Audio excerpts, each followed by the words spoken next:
गुरु प्यारी साध संगत जी, फतेह प्रवान करनी। वाहिगुरु जी का खालसा, वाहिगुरु जी की फतेह। खालसा जी ਦੀ ਵਿਦਿਅਕ ਪ੍ਰਫੁੱਲਤਾ, ਸਿੱਖਣ ਦਾ ਢੰਗ ਸਿੱਖੀਏ। Learn how to learn. ਨਾ ਖਾਲਸਾ ਪੰਥ ਦੀ ਚੜ੍ਹਦੀ ਕਲਾ ਲਈ ਇੱਕ ਜ਼ਰੂਰੀ ਨੁਕਤਾ।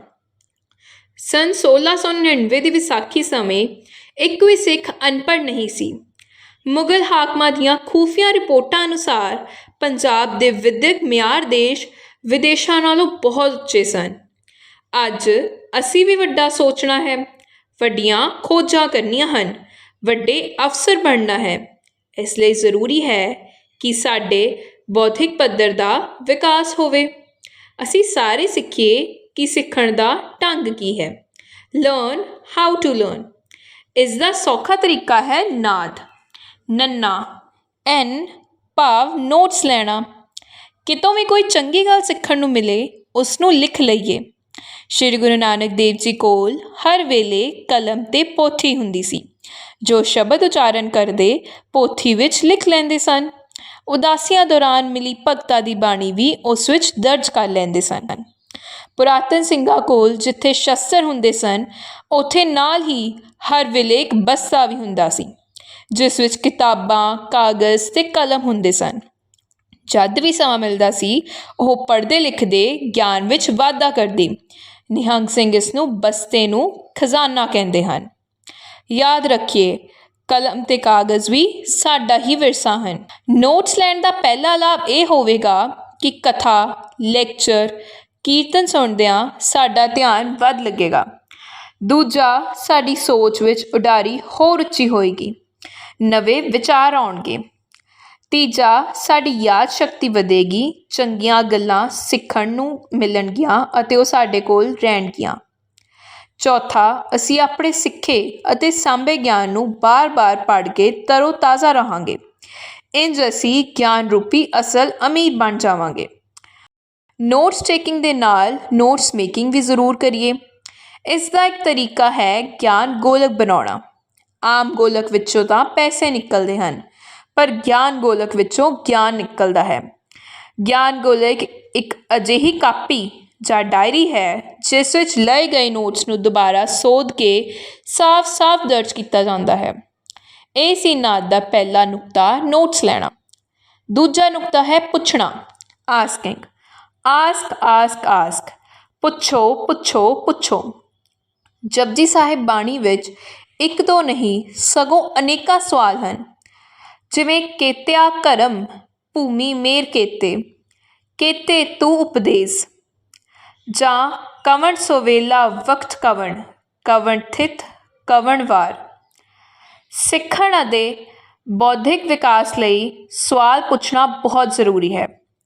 ਵਿਦਿਆਰਥੀ ਕਲਾਸ ਵਿੱਚ ਜਾਂ ਬਾਹਰ ਹਰ ਵੇਲੇ ਜਗਿਆਸੂ ਬਣ ਕੇ ਸਵਾਲ ਪੁੱਛਣ। ਅਧਿਆਪਕਾਂ ਲਈ ਜ਼ਰੂਰੀ ਹੈ ਕਿ ਸਵਾਲ ਜਵਾਬ ਭਾਵ ਕੁਐਸ਼ਨ ਆਨਸਰ ਰਾਹੀਂ ਪੜ੍ਹਾਉਣ। ਪਰ ਤੁਸੀਂ ਸੋਚ ਰਹੇ ਹੋਵੋਗੇ ਕਿ 3 ਵਾਰ ਪੁੱਛੋ ਪੁੱਛੋ ਪੁੱਛੋ ਕਿਉਂ ਕਿਹਾ ਹੈ। ਪਹਿਲਾ ਆਸਕ ਹੈ ਜਾਣਨ ਲਈ, ਆਸਕਿੰਗ ਟੂ ਨੋ। ਦੂਸਰਾ ਆਸਕ ਹੈ ਕਨਫਰਮ ਕਰਨ ਲਈ, ਹੋਰ ਜਾਣਕਾਰੀ ਲੈਣ ਲਈ। ਅਤੇ ਤੀਸਰਾ ਆਸਕ ਹੈ ਮਿਲੇ ਜਵਾਬ ਵਿੱਚੋਂ ਸਵਾਲ ਕਰਨਾ, ਆਸਕ ਕੁਐਸ਼ਨ, ਕੁਐਸ਼ਨ ਦੀ ਆਨਸਰ। ਪਰ ਸੰਗਤ ਜੀ, ਬੜੀ ਵਾਰ ਸਾਨੂੰ ਪੁੱਛਣ ਦਾ ਡਰ ਹੁੰਦਾ ਹੈ। ਕਲਾਸਰੂਮ ਹੋਵੇ ਜਾਂ ਸੰਗਤ ਦਾ ਕੋਈ ਇਕੱਠ, ਅਸੀਂ ਅਕਸਰ ਹੀ ਸਵਾਲ ਕਰਨ ਤੋਂ ਚੱਕ ਜਾਂਦੇ ਹਾਂ। ਹੁਣ ਇਹ ਡਰ ਕਿਵੇਂ ਦੂਰ ਹੋਵੇ? ਛੋਟੇ ਛੋਟੇ ਸਟੈਪਸ ਤੋਂ ਸ਼ੁਰੂ ਕਰੀਏ। ਕਦੇ ਨਾ ਘਬਰਾਈਏ ਕਿ ਕੋਈ ਕੀ ਕਹੇਗਾ। ਜਦੋਂ ਕੋਈ ਸਵਾਲ ਪੁੱਛੇ ਤਾਂ ਉਸਨੂੰ ਹੋਰ ਹੱਲਾਸ਼ੇਰੀ ਦਈਏ। ਮਾਤਾ ਪਿਤਾ ਆਪਣੇ ਬੱਚਿਆਂ ਨੂੰ ਸ਼ੁਰੂ ਤੋਂ ਹੀ ਸਵਾਲ ਪੁੱਛਣ ਦੀ ਆਦਤ ਪਾਉਣ। ਅਧਿਆਪਕ ਵੀ ਸਵਾਲ ਪੁੱਛਣ ਨੂੰ ਉਤਸ਼ਾਹਿਤ ਕਰਨ। ਯਾਦ ਰੱਖੀਏ, ਜੋ ਨਾ ਪੁੱਛੇ ਰਹਿ ਜਾਏ ਪਿੱਛੇ। ਨਾਦ ਦਾ ਤੀਜਾ ਨੁਕਤਾ ਹੈ ਡੀ ਭਾਵ ਡਿਸਕਸ ਕਰਨਾ, ਵਿਚਾਰ ਕਰਨਾ। ਮਹਾਨ ਕੋਸ਼ ਅਨੁਸਾਰ ਵਿਚਾਰ ਹੈ ਅਸਲੀਅਤ ਤੱਕ ਪਹੁੰਚਣ ਦੀ ਕਿਰਿਆ। ਬਾਣੀ ਪੜ੍ਹਨੀ, ਸੁਣਨੀ, ਗਾਇਨ ਕੰਠ ਕਰਨੀ, ਅਰਥ ਕਰਨੇ, ਪਰ ਸਭ ਤੋਂ ਉੱਪਰ ਹੈ ਵਿਚਾਰ ਕਰਨੀ। ਇੰਝ ਸਿਧਾਂਤ ਸਪਸ਼ਟ ਵੀ ਹੁੰਦੇ ਹਨ ਅਤੇ ਦ੍ਰਿੜ ਵੀ। ਜਦ ਅਸੀਂ ਵਿਚਾਰ ਕਰਦੇ ਹਾਂ ਤਾਂ ਸਾਡੇ ਆਈਡੀਆਜ਼ ਐਕਸਚੇਂਜ ਹੁੰਦੇ ਹਨ, ਸਾਡੀ ਸੋਚ ਦਾ ਵਿਕਾਸ ਹੁੰਦਾ ਹੈ। ਇਸ ਨਾਲ ਸਾਡੇ ਕਮਿਊਨੀਕੇਸ਼ਨ ਸਕਿੱਲਸ ਵੀ ਵੱਧਦੇ ਹਨ ਅਤੇ ਪਰਸਨਲ ਗਰੋਥ ਵੀ ਹੁੰਦੀ ਹੈ। ਸੋ ਆਓ ਅਸੀਂ ਵੀ ਨਾਦ ਰਾਹੀਂ ਸਿੱਖਣ ਦਾ ਢੰਗ ਸਿੱਖੀਏ, ਨੋਟਸ ਲਈਏ, ਸਵਾਲ ਪੁੱਛੀਏ, ਵਿਚਾਰ ਕਰੀਏ। ਸਿੱਖ ਦਾ ਮਤਲਬ ਹੈ ਜੋ ਹਰ ਵੇਲੇ ਕੁਝ ਨਾ ਕੁਝ ਨਵਾਂ ਸਿੱਖਦਾ ਰਹਿੰਦਾ ਹੈ। ਖਾਲਸਾ ਪੰਥ ਦੀ ਵਿੱਦਿਅਕ ਪ੍ਰਫੁੱਲਤਾ ਲਈ ਇਹ 5 ਸੱਸੇ ਅਪਣਾਈਏ। ਪਹਿਲਾ ਸਹਿਜ ਪਾਠ, ਦੂਜਾ ਸੈਲਫ ਸਟੱਡੀ, ਤੀਜਾ ਸਕਿੱਲਸ, ਚੌਥਾ ਸਕਾਲਰਸ਼ਿਪ ਅਤੇ ਪੰਜਵਾਂ ਸ਼ੇਅਰਿੰਗ। ਕਿੱਲੇ ਵੇਚ ਕੇ, ਕਰਜ਼ੇ ਲੈ ਕੇ ਵਿਦੇਸ਼ਾਂ ਵਿੱਚ ਨਾ ਰੁਲੀਏ, ਸਗੋਂ ਵਜ਼ੀਫੇ ਲੈ ਕੇ ਪੜ੍ਹਾਈ ਕਰੀਏ ਅਤੇ ਮਾਣ ਵੀ ਹਾਸਿਲ ਕਰੀਏ। ਹਰ ਸਿੱਖ ਕੋਲ ਹਰ ਵੇਲੇ ਇੱਕ ਛੋਟੀ ਡਾਇਰੀ ਅਤੇ ਪੈਨ ਜ਼ਰੂਰ ਹੋਣਾ ਚਾਹੀਦਾ ਹੈ। ਨਾਦ ਦੇ ਇਹਨਾਂ 3 ਢੰਗਾਂ ਨੂੰ ਅਪਣਾ ਲਈਏ ਅਤੇ ਛੇਤੀ ਹੀ ਅਸੀਂ ਆਪਣੇ ਵਿੱਦਿਅਕ ਪ੍ਰਫੁੱਲਤਾ ਦੇ ਵਿਰਸੇ ਨੂੰ ਸਾਂਭ ਲਵਾਂਗੇ ਅਤੇ ਮੁੜ ਤੋਂ ਸਾਡੇ ਬੌਧਿਕ ਪੱਧਰ ਦਾ ਵਿਕਾਸ ਹੋ ਜਾਏਗਾ। ਯਾਦ ਰੱਖੀਏ, ਫਿਊਚਰ ਬਿਲੋਂਗਸ ਟੂ ਸਿੱਖਿਜ਼ਮ। ਭਵਿੱਖ ਸਿੱਖਾਂ ਦਾ ਹੈ, ਸਿੱਖਣ ਵਾਲਿਆਂ ਦਾ ਹੈ। 96 ਕਰੋੜੀ ਖਾਲਸਾ ਹੋਣਾ ਹੀ ਹੋਣਾ ਹੈ। ਨਾਦ ਇਸ ਤੱਕ ਪਹੁੰਚਣ ਦੀ ਇੱਕ ਬਹੁਤ ਅਹਿਮ ਪੌੜੀ ਹੈ।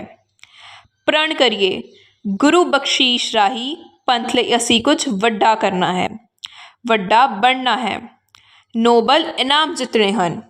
ਨਾਦ ਨਾਲ ਆਵੇਗਾ ਵਿਸਮਾਦ। ਧੰਨਵਾਦ। ਸੰਪਰਕ 97813 39898। ਵਾਹਿਗੁਰੂ ਜੀ ਕਾ ਖਾਲਸਾ, ਵਾਹਿਗੁਰੂ ਜੀ ਕੀ